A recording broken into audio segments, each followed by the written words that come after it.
안녕하십니까 시청자 여러분, 해주부 TV입니다. 오늘은 미국 주식 루시드 카누 주식 전망에 대해서 말씀드려보도록 하겠습니다. 최근에 이 루시드 주식이 계속해서 내려가고 있습니다. 거의 한 해 동안 마이너스 61% 정도 내려갔는데, 솔직히 지금 상황이 좀 어렵긴 하지만 또 저가 매수할 수 있는 좋은 기회라고 생각하고 있고요.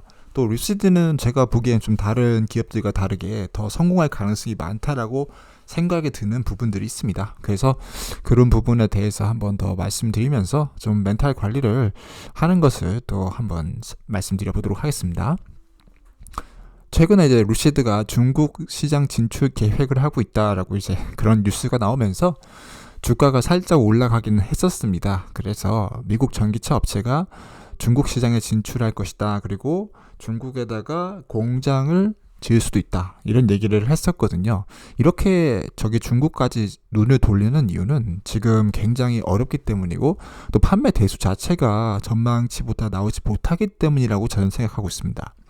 그럼에도 불구하고 중국을 반드시 진출을 해야 되는 이유는 그 시장이 워낙 거대하기 때문이고, 또 더 많은 자동차를 팔게 되면은 더 많은 수익성이 발생할 수 있기 때문에 중국에 이제 목을 매달 수밖에 없다. 이 점을 강조드릴 수 있겠습니다. 그리고 중국에서 루시드를 사주기만 한다라면은 좀 더 나은 그런 상황이 될 수 있기 때문에 저는 이 중국 진출 계획이 이번에 굉장히 좋은 영향을 미치고 있다는 점을 말씀드릴 수 있겠습니다.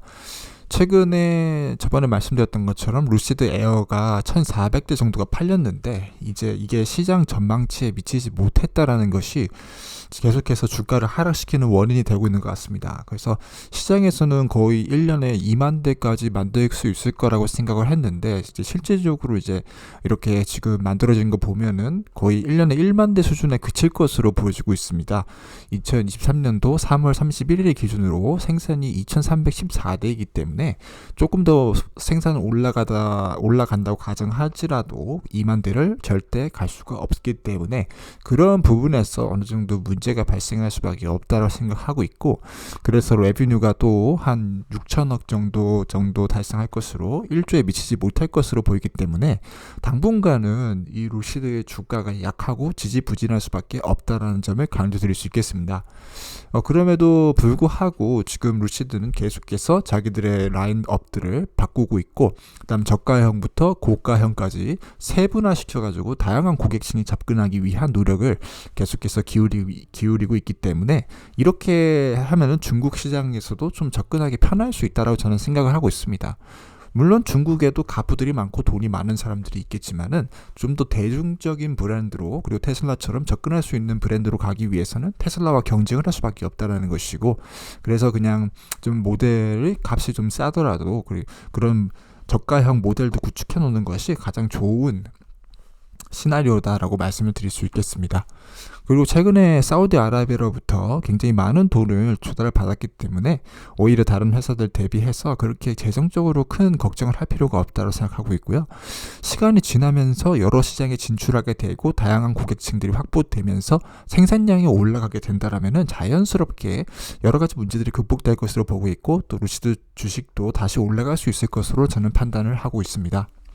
여러 생산 시설을 짓고 있는데, 일단 애리조나하고 사우디아라비아 쪽은 있는 게 확실하고, 이 중국 쪽에다가 공장을 또 지을 수 있을까, 그 점에 대해서도 이제 생각해 볼 만한 필요가 있다고 생각하는데, 중국 시장에 짓지 않더라도 이 사우디아라비아에 이미 15만 5천 대를 이제 할 수 있다. 그리고 사우디아라비아에만 공급할 수 있는 게 거의 10만 대 정도 될 수 있다라고 얘기했기 때문에 그 10만 대를 사실상 그 생산에다 포함시키지 않았거든요. 그래서 오히려 또 갑자기 어느 순간에 그런 생산량이 포함이 되고 또 거기서 실질적인 수익이 반영이 된다라면은 주가가 다시 올라갈 수 있다라는 그런 점까지 생각을 하면은 그렇게 부정적으로 판단할 필요는 없다고 생각해요. 루시드는 굉장히 저는 이제 전망이 밝은 기업이다라고 그렇게 생각을 하고 있습니다. 다음으로는 또 카누라는 전기차 업체에 대해서 말씀드리고 싶은데, 여기도 루시드와 마찬가지로 이 주가가 지금 마이너스 94% 정도 하락했습니다. 여기는 더 상황이 안 좋은 것이 거기 미국 증권거래위원회에서 조사를 한번 받았습니다. 그래서 쉽진 않아요. 전기차 업체들이 쉽지가 않죠. 새로 시작하는 단계이고, 그런데 또 여기도 좋은 점들이 있어 보여서 저번에는 이제 폴스타에 대해서 이어서 소개드렸는데 이번에는 카누에 대해서 또 전망을 말씀드려보도록 하겠습니다. 카누 같은 경우는 이 루시드와 비교를 해서는 굉장히 차가 작고 아담한 사이즈고요. 사실상 노동자들 그리고 좀 기업들한테 판매하기 위해서 이렇게 설계한 것으로 보여져 있고, 보시게 된다면은 이렇게 뭔가를 수송할 수 있는 작고 아담한 사이즈의 수송용 그리고 산업용 그런 자동차다라고 볼 수 있겠습니다. 그래서 고급적이다, 그리고 뭐 자가용이다 이런 것과는 거리가 멀긴 하지만 또 전기차 시대, 그리고 기업들이 전기차 시대를 사용하고 또 이런 작은 전기차를 또 필요로 하는 사람들을 또 그 대상들을 노린 그런 사업적 모델로서 또 이 기업이 앞으로 성장할 수 있는 가능성이 있기 때문에 또 한번 다뤄보도록 하겠습니다.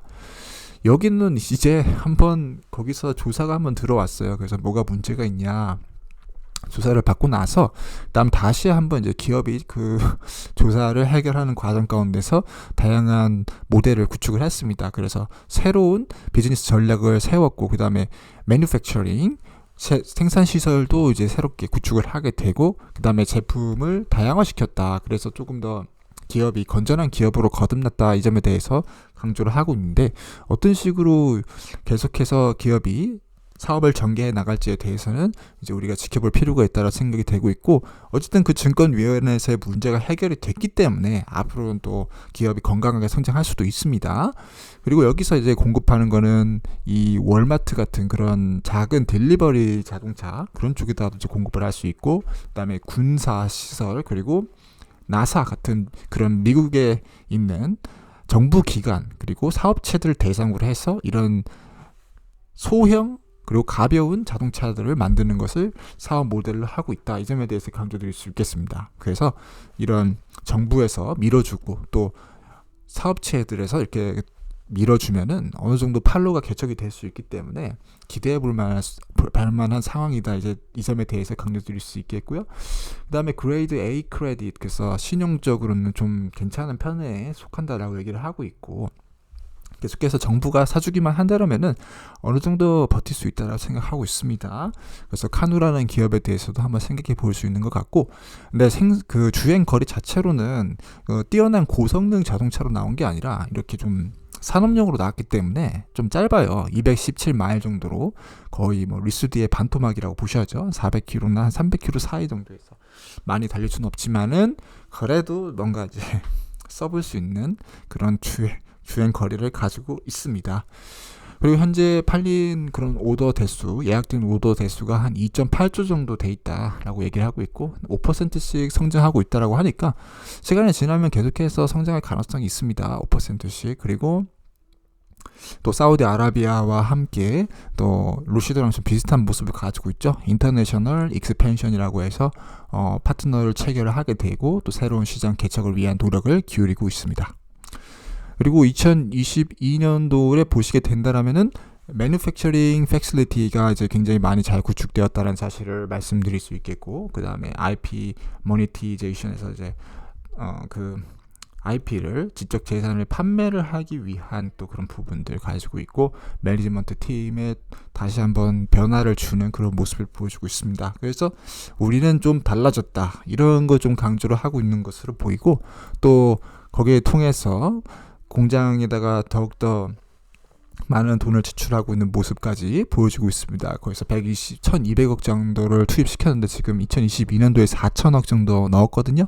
그래서 그냥 유령 회사는 아닐 거예요. 로치드처럼 굉장히 큰 회사, 그리고 팩토리를 좀 거대하게 가져가서 대량 생산으로 이제 이어질 수 있는 또 그런 모델을 가지고 있다라고 저는 생각하기 때문에 어느 정도 지켜볼 수는 그렇게 있다라고 생각이 듭니다. 그래서 지금 뭐 엄청난 돈이 소모되고 있지만은 그 돈에서 결실을 맺을 그런 순간이 올 수도 있다. 이 점에 대해서 말씀드릴 수 있겠고, 당연히 막 4천억씩 그냥 쏟아 부으니까 솔직히 말씀드려서 에비타가 정상일 수가 없죠. 그래서 4천억 적자가 나왔고, 그래서 마이너스 4천억 정도가 적자가 나왔기 때문에 솔직히 말씀드려서 이거를 긍정적으로 무조건 평가는 할 수 없는 부분이 분명히 존재하고 있고요. 이런 엄청난 적자를 극복하기 위해서는 더 많은 대수를 팔아줘야 된다. 근데 2.8조 정도를 이제 부킹이 있다는 것 자체가 그나마 좀 긍정적으로 평가해 줄 수 있는 부분이겠지만은 1년에 4천억씩 태워먹고 있기 때문에 루시드와 마찬가지로 둘 다 분발해야 된다. 이 점에 대해서 강조드릴 수 있겠습니다. 그리고 미래의 성장성만 보고 이렇게 좀 접근할 수 있다라면은 또 기다려줄 수 있기 때문에 루시드와 카누 모두 다 계속해서 장기적으로 지켜볼 수 있는 기업들이다라는 점 종합적으로 말씀드릴 수 있겠습니다. 이상 오늘 제가 시청자 여러분들께 카누와 루시드에 대해서 이렇게 말씀을 드렸는데요. 어떤 기업이 이제 전기차 시장에서 압도적으로 상승이 나갈지를 또 이제 예측하기 힘든 부분들도 있고, 지금 뭐 리비안도 그렇고 여러 기업들이 지금 문 닫을 준비를 하고 있는 부분도 있고 그런 어려운 상황이 있긴 있어요. 그런데 이 상황 가운데서 어떤 기업이 또 버텨낼 수 있을지도 시험대에 오르기 때문에 오히려 좋은 기간이라고 생각합니다. 차라리 없어질 기업들은 없어져서 여러 기업들로 이제 축약이 되겠죠. 그러면은 투자할 때 있어서 또 선택을 자유롭게 할 수 있고 또 그런 부분에 도움을 받을 수 있다고 생각하기 때문에 시간이 지나면 지날수록 투자자들에게는 더 좋은 시간이 올 수도 있다라는 점도 강조드리면서 오늘 영상을 마무리하도록 하겠습니다. 이상 해주부TV였고요. 시청해주셔서 고맙습니다.